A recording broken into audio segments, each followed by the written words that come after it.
Saloon girl lets 12 feared gunslingers into her bar, never thought she'd love the most dangerous one. 12 chairs, 12 guns. Lock the doors. What if number 13 comes? Then hell won't be big enough. The saloon doors creaked as the last of them stepped inside, boots coated in dust, long coats soaked in road and blood. They moved like wolves, tight, knowing, practiced. Each man carried more than one weapon, and none looked like they were there to drink quietly. Annabelle stood behind the bar, cloth in hand, wiping a glass she had already cleaned twice. Her fingers stilled when the one in front, broad-shouldered, wearing a black hat that had seen better days, kicked a chair back with his boot and sat. The rest followed, filling every seat at the long table like it had been set for them. 12 men, 12 guns, 12 reputations that made whispers turn cold in any town west of the Mississippi. Annabelle swallowed hard. The leader, Clay Durant, if the rumors were true, leaned back in his chair. He looked around the empty saloon, then locked eyes with her. "Whiskey," he said, tapping the table once, for all. Her feet moved before her mind caught up. She lined up the glasses, filled them with shaking hands. She had served drunks, gamblers, lawmen with too much power, and no sense of decency. But this was different. These weren't just gunslingers. These were men whose names were etched into wanted posters with numbers higher than most men ever saw in a lifetime. And they were all here. Waiting. Planning. Talking low about something that smelled of revenge. She tried not to listen, but the words reached her anyway. "Sunrise," one muttered. "Clean cut, no witnesses." "They'll never see it coming," said another, laughing as he slammed his drink.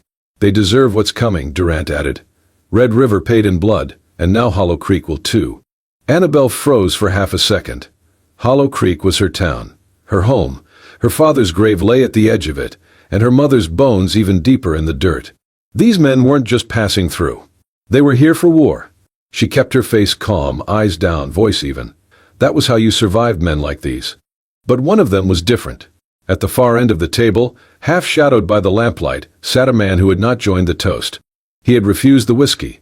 In front of him was a cup of dark tea, steam rising in soft coils.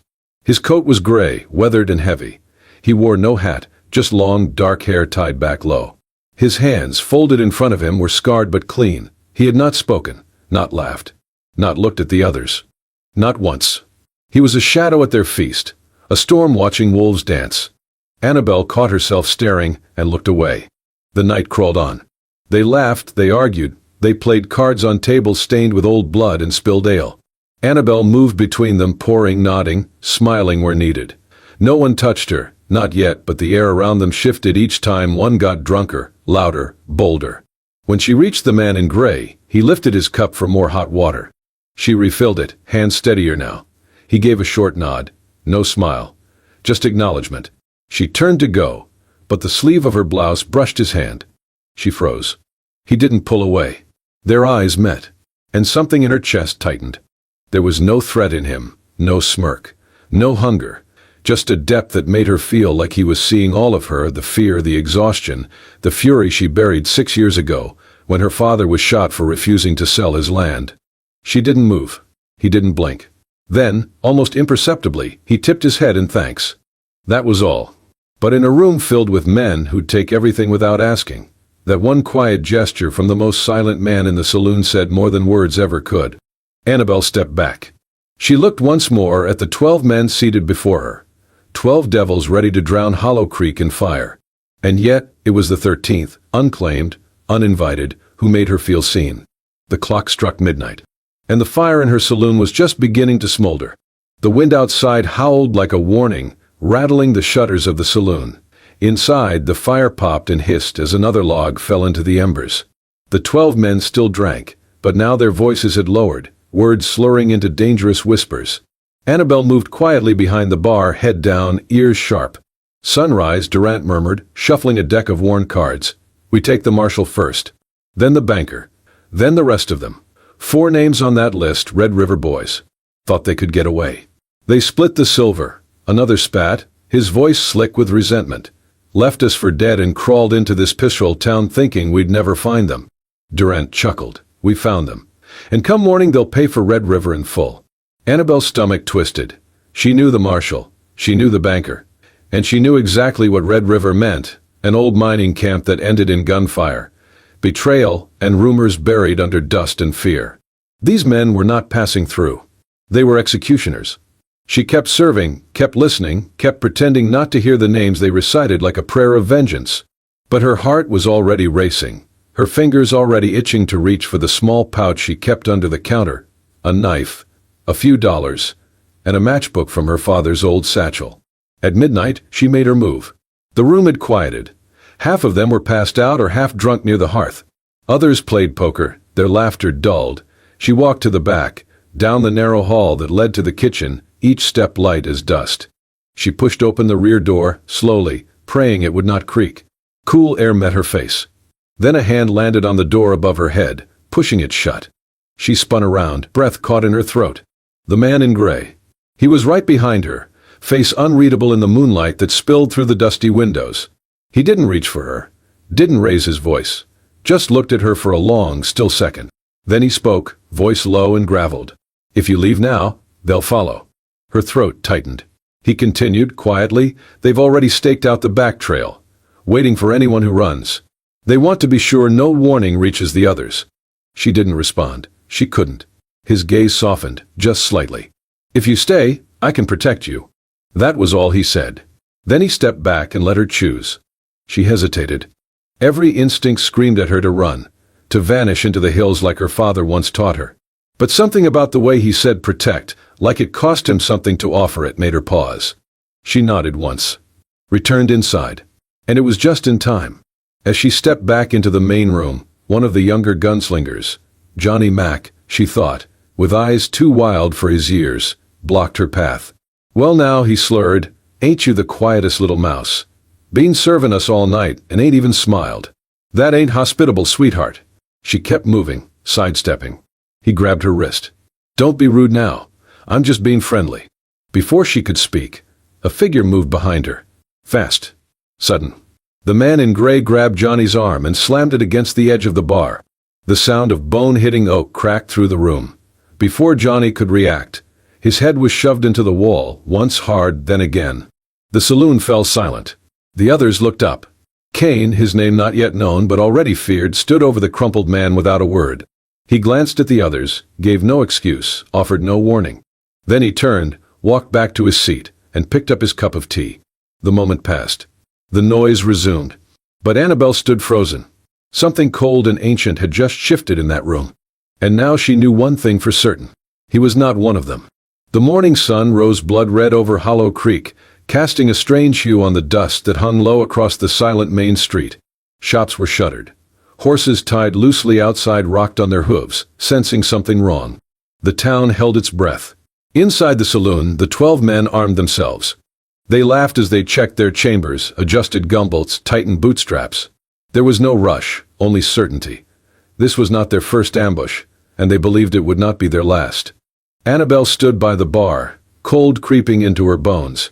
She had heard enough the night before to know the plan: step out at first light, execute 4 men in the street, then ride south.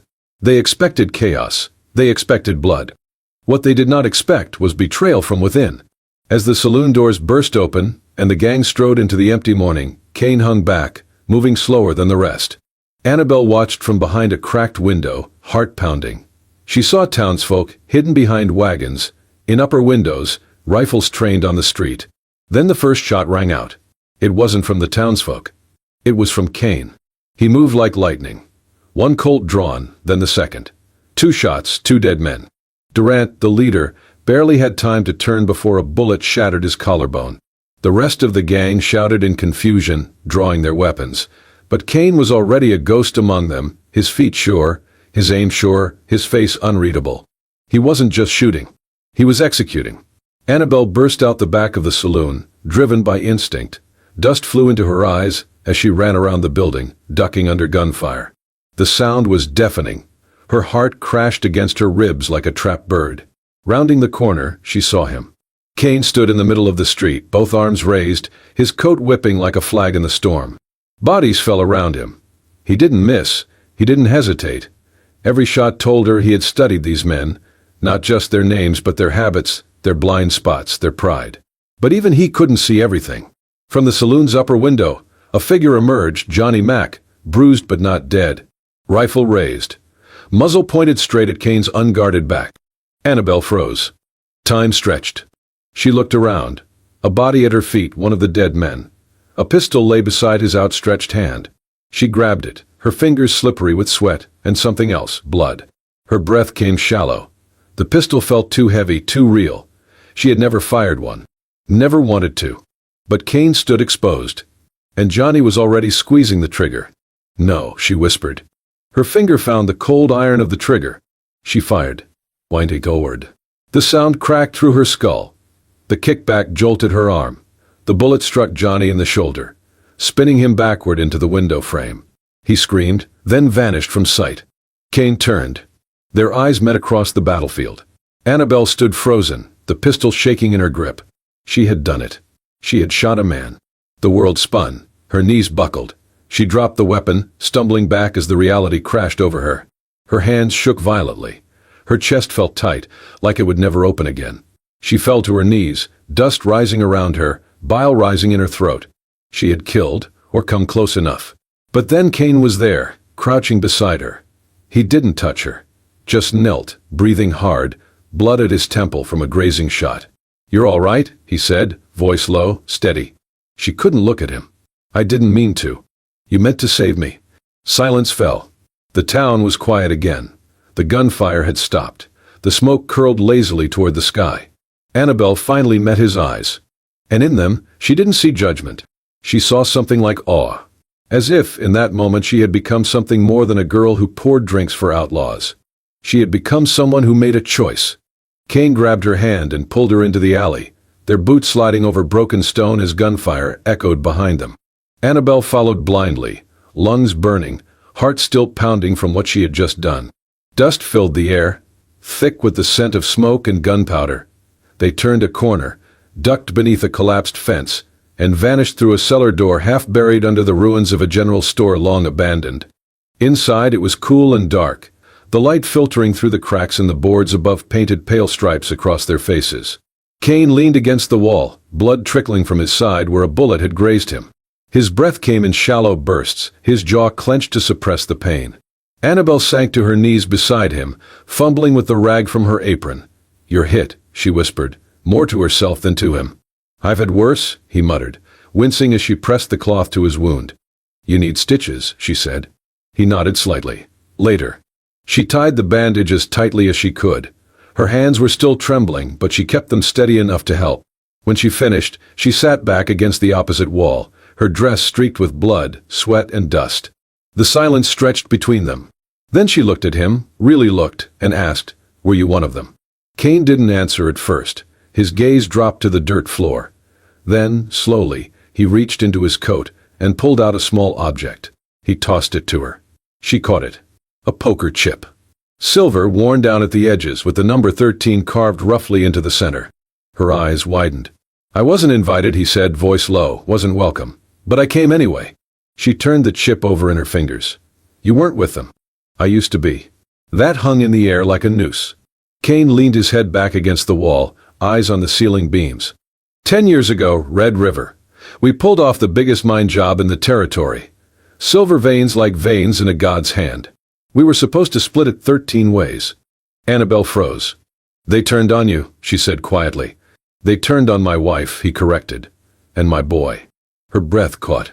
"They didn't just steal the silver," Kane said, his voice colder now. "They burned the house. Left them inside. Made sure I watched." Annabelle looked down, her hands tightening around the poker chip. "They thought I was dead," Kane continued. "I wasn't. And I've been waiting. For this town. For this night." A long silence followed. The only sound was the faint creak of old wood above their heads. She looked at him again, this man who had moved like a shadow, killed like a ghost, and carried a weight no one could see. "And me?" she asked softly. "Was I just in the way?" He looked up at her, finally meeting her eyes. "No," he said. That one word hit her harder than any bullet. He shifted, his wound pulling at him, but he didn't flinch. "You were the only thing I didn't plan," he said, "and the only thing I didn't want to lose." Annabelle stared at him, her heart a storm she didn't yet know how to name. Kane closed his eyes, exhaustion settling in. And for the first time, she didn't see him as the 13th gun. She saw him as the man who had nothing left, but still chose to save her. The old cabin creaked in the wind, its roof patched with tarps and its corners lined with spiderwebs and dust. Annabelle had found it 3 miles outside town, nestled beneath a bluff where the sun did not reach until late morning.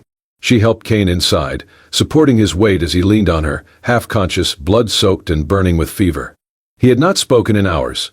Now, wrapped in every blanket she could find, his skin glistened with sweat. His breath was shallow, his body trembling. She wiped his brow, changed the dressing on his wound, and poured spoonfuls of water into his mouth when he stirred. When night came and the wind grew colder, she lit a fire with old fence planks and tinder. Then she sat beside him and pulled out a tattered book from her father's trunk, The Last Ride of Gideon Black. It was the only book he had ever loved. She remembered him reading it aloud in the evenings, his voice deep and slow, even when her mother had already passed and the house was too quiet to bear. She opened the book and began to read. Cain lay still, eyes closed, but she saw the flicker in his brow, the way his hand twitched when she said certain words. He was listening. Between chapters, she paused. Her voice softened. They did the same to my father, she said, Durant and the others. Cain's eyes opened, barely. He refused to sell our land when the railroad men came. Said the earth held too many names to give away for a coin. They said they'd buy it. Then they said they'd take it.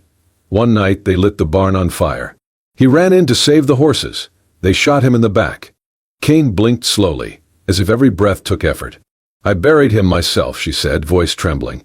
And I never told anyone what I saw. Not the sheriff. Not even the preacher. I just kept pouring drinks. Cain's lips moved, faint and dry. You survived. She nodded. But surviving isn't the same as living. She turned to look at him, his face sharp with pain, but his eyes now fully open, watching her in the firelight. I need to ask you something, she said. You killed them. For revenge. But after that?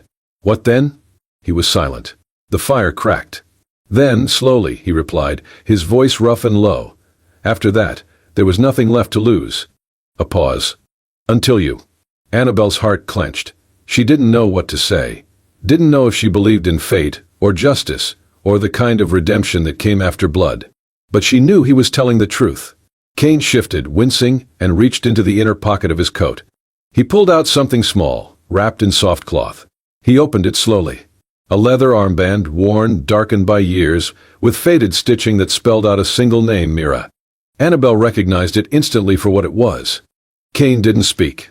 He simply placed it into her hand.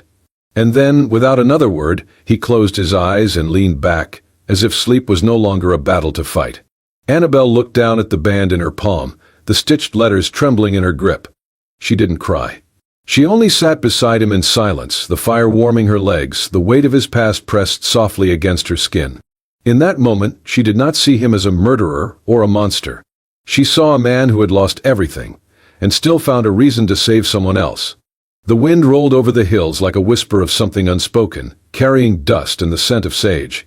The sun had not yet burned through the morning haze when Cain stirred in the cot, sweat clinging to his brow. He tried to rise, gritting his teeth through the pain, and Annabelle was at his side in a heartbeat. You're not ready, she said, pressing him back. But his eyes were sharp now, his voice low. They'll come. And they did.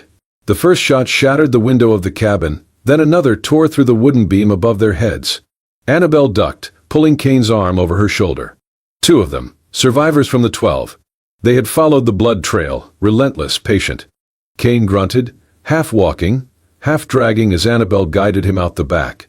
Bullets whined past, splintering trees as they stumbled down the slope. She saw it ahead, a cemetery, old, deserted, just a dozen crooked stones leaning like drunkards in the dust. She pulled him behind the tallest headstone as more shots rang out, thudding into the earth inches away. Cain collapsed, his breath ragged. She pressed her hands to his side. Warmth spread between her fingers. Too much warmth. You've been hit again, she whispered, panic rising. He nodded once, sweat pouring down his face, belly, deep. Annabelle looked around, her mind racing. They were boxed in. The 2 men were advancing from opposite sides, methodical. Trained. We can't stay here, she whispered. Cain shook his head. No time. He reached into his coat, pulled out his last revolver, and held it out to her. She stared at it, heart pounding. I can't. You can, he rasped. One of them circling left, others pushing straight. Wait for the shadow. Aim low. Breathe. Her hand hovered, trembling. "Annabelle." "Ah." She looked at him. His eyes were clear, steady. "Just aim when it matters." She took the gun. Her palms were slick with sweat, her chest tight. The weapon felt heavier than before. More real, more final. Kane slumped against the stone, eyes closing, blood pooling beneath him. Footsteps crunched behind the mausoleum. Closer. Annabelle steadied herself. She pressed her back to the cold stone, held her breath.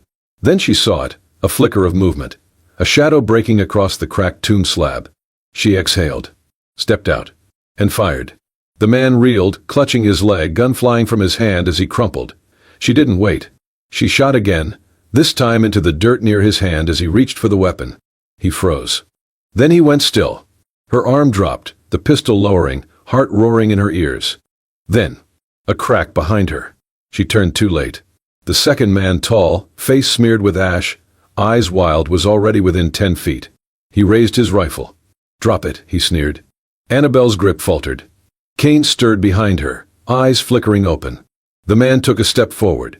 "You think that bastard's worth dying for? He killed his own crew." Annabelle didn't move. The man raised the rifle higher. Then Kane moved. It was not fast, not graceful, but it was enough. He lunged from behind the stone, teeth clenched, knife in hand. He drove it into the man's thigh just as the trigger pulled. The rifle fired high, harmless into the sky. Kane fell with him in a heap of dust and blood. The man screamed, tried to rise. Kane rolled, knife twisting once, sharp and deep. Then silence. Only Kane's ragged breathing remained. Annabelle dropped beside him, catching his head in her lap. His eyes fluttered. "You listened," he whispered. She nodded, tears burning behind her lashes. He gave the faintest smile. "Told you. Just aim when it counts." She laughed, choked and broken. Kane's hand, sticky with blood, found hers. And together, under the shadows of forgotten names carved into stone, they lay between life and death. But they were still together, still breathing. And that was enough. The sun dipped low over the hills, bathing Hollow Creek in a crimson light that made everything look like it was bleeding. Out past the last fence post of town, on a stretch of land where grass refused to grow, Annabelle stood alone. Her boots were caked in dust, her hands blistered, and a shovel rested at her side. 6 shallow graves lined the hill, each marked with nothing more than a stone and the silence of men who died for vengeance. She had buried them herself, one by one. No prayers, no words, just earth covering the ugliness they had brought. Beside the last grave, she opened a small canvas bag and pulled out a bundle of weapons. Kane's revolver, empty now, 2 knives, 3 pistols from the men he had gunned down. She dropped them into the hole. Then came the final piece. The poker chip. Silver, smooth, worn. 13. The number that had haunted her for days. That had meant death in every corner of her saloon. That had walked like a ghost in Kane's coat pocket. She stared at it in her palm. It wasn't evil. It was a mark. A memory. A man who had once lost everything and decided to burn the world down to find what was left of himself.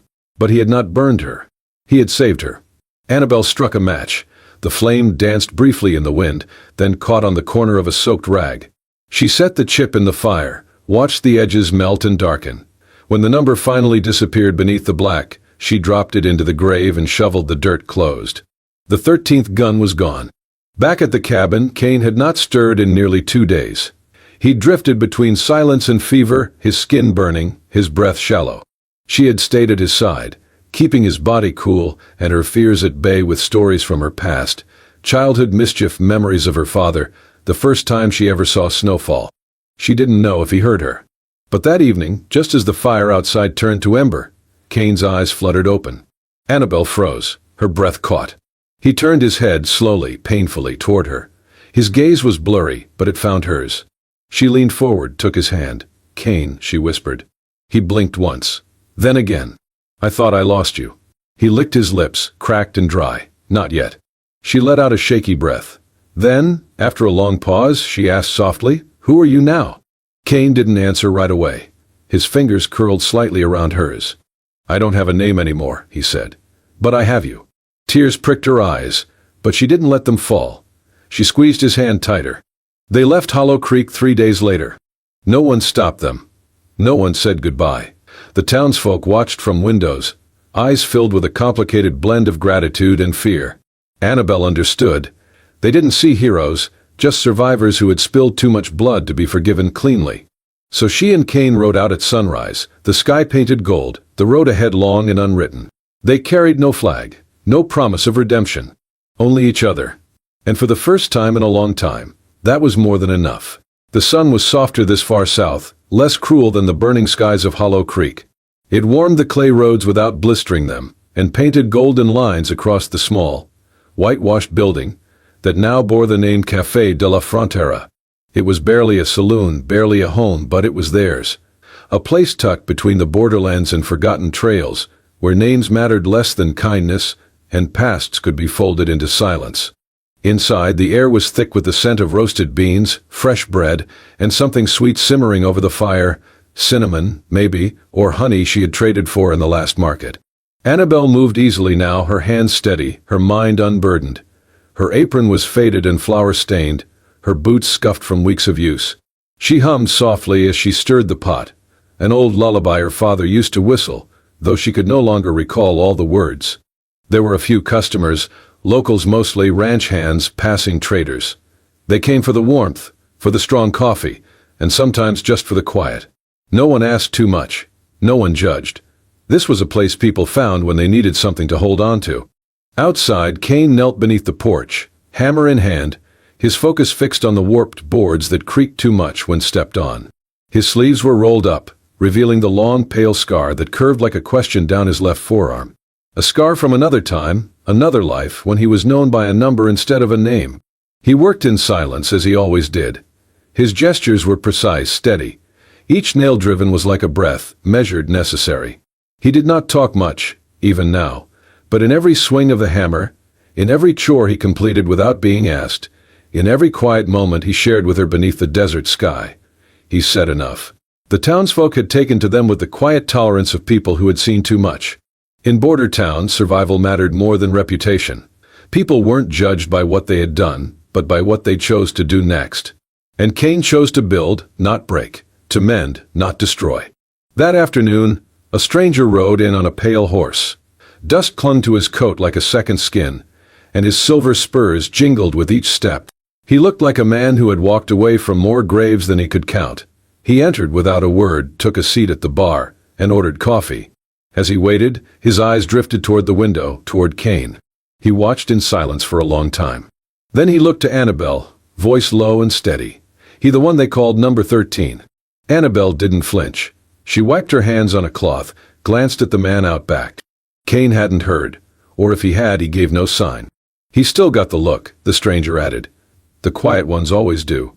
She poured the coffee, slid it toward him, then met his gaze. Her smile came slow but firm. Not a warning, not a threat. Just truth. No, she said. He's the man who didn't pretend to be good, but he never pretended to be anything he wasn't. The stranger frowned, confused. She added, her voice calm, he doesn't need a number anymore. At that moment, Cain stood from his work and straightened, rolling his shoulder. He looked through the window. Their eyes met, his and the stranger's. There was no challenge in his gaze, no fear, just quiet, calm finality, like a chapter that had already been written and sealed. The stranger took a long sip, nodded once, and left without another word. The sound of hooves faded into the horizon. That night, Annabelle sat beside Cain on the porch. The stars crept out, slow and bright above the desert hills. The wind was soft. The world was still. She leaned her head on his shoulder and whispered, "You were never meant or meant to be the hero." He said nothing, but she felt him breathe deeper. She smiled. "You were there to end a story, and somehow, you became the start of mine." Cain reached for her hand, his calloused fingers brushing hers, anchoring her gently. And beneath the wide, forgiving sky, there was no more pretending.